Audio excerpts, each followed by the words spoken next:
The poem The Schoolboy by William Blake. The poem tells us with the sorrow and dismay of a young boy who dislikes going to school every morning. So we can look at each stanza and their meaning. I love to rise in a summer morn when the birds sing on every tree. The distant huntsman winds his horn and the skylark sings with me. Oh, what sweet company! But to go to school in a summer morn, oh, it drives all joy away. Under a cruel eye outworn, the little ones spend the day in sighing and dismay.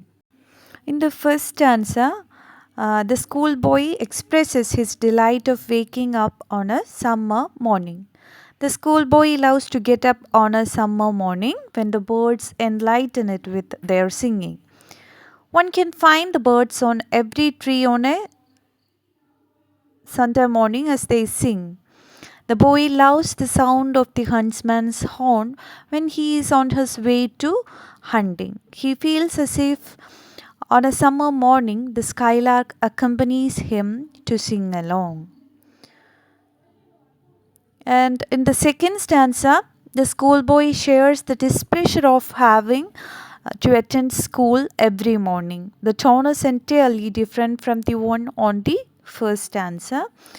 Here, the schoolboy says that having to go to school every morning in summers robs them of all the joy and happiness.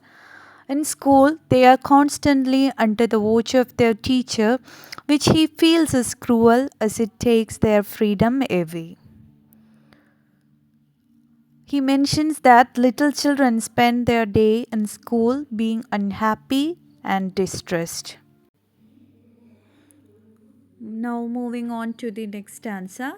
Then, at times, I drooping sit and spend many an anxious hour, nor in my book can I take delight, nor sit in learning's bower. Worn through with the dreary shower, how can the bird that is born for joy sit in a cage and sing? How can a child, when fears annoy, but droop his tender wing and forget his youthful spring? So, in the third stanza, also, we can see that the young boy continues sharing his displeasure of having to attend school, and he shares how he sits lazily in his chair, spending hours waiting in distress for the school to get over. He expresses how he is unable to take pleasure in the knowledge that the book has to impart or of the learning environment. He has said the bower. Learning's bower refers to school is ineffective as it is worn through the dreary shore, which means that the education system is dull, tiring, repetitive, and meaningless. The young boy continues sharing his displeasure of having to attend school here also.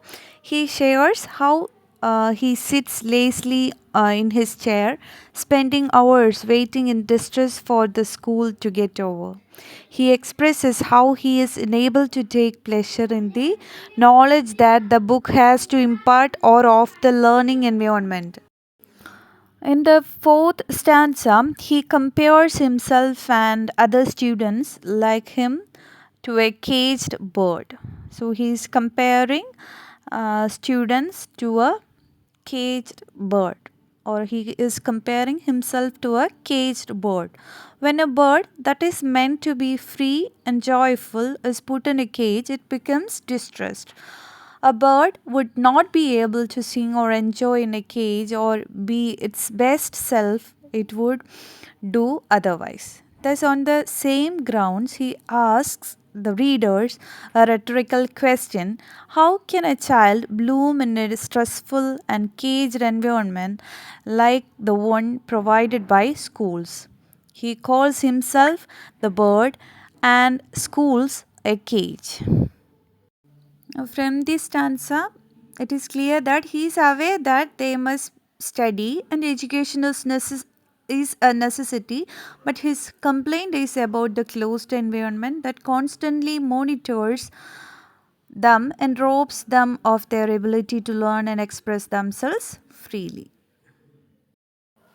O father and mother, if buds are nipped and blossoms blown away, and if the tender plants are stripped of their joy in the springing day by sorrow and care's dismay, how shall the summer arise in joy or the summer fruits appear? In this stanza, the schoolboy turns to his parents and is in a conversation with them. Here he compares himself and other children like him to buds that are being nipped, which means that by being forced to learn in a restrictive environment, the child's development is being hindered with at a very early stage. He says that if buds are nipped and their blossoms are blown away during spring season, that marks the foundation of their growth. How will fruits appear in the summer season? Similarly, when a child is being robbed of his joy and freedom to express at his or her development stage refers to the spring season, he will only be left with sorrow and dismay when he grows up.